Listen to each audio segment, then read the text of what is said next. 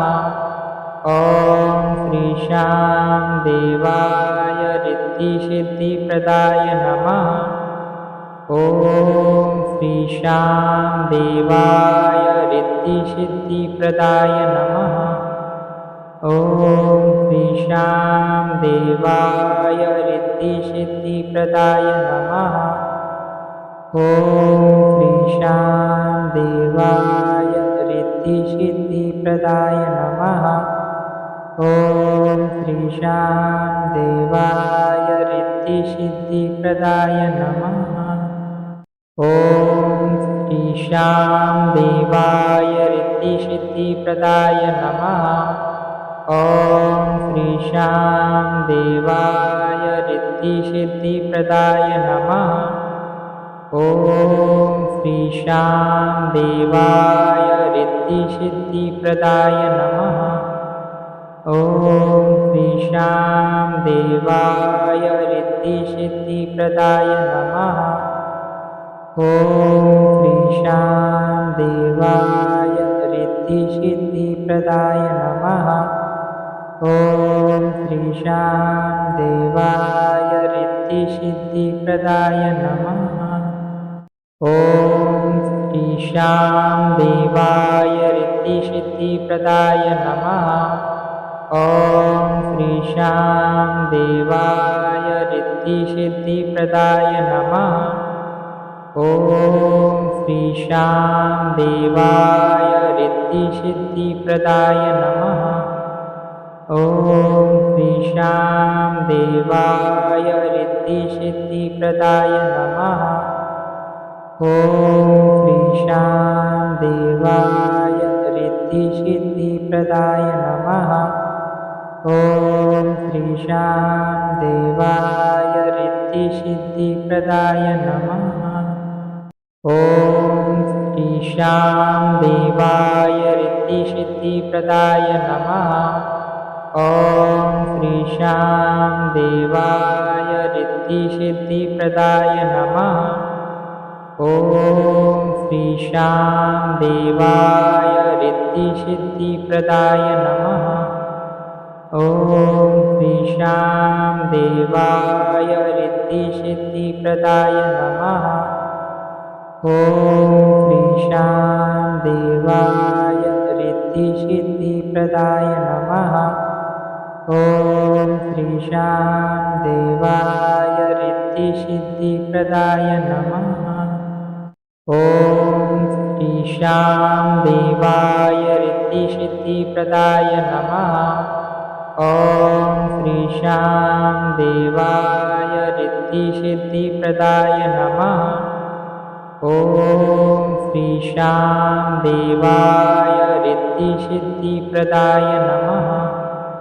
ॐ श्रीशां देवाय रिद्धिसिद्धिप्रदाय नमः।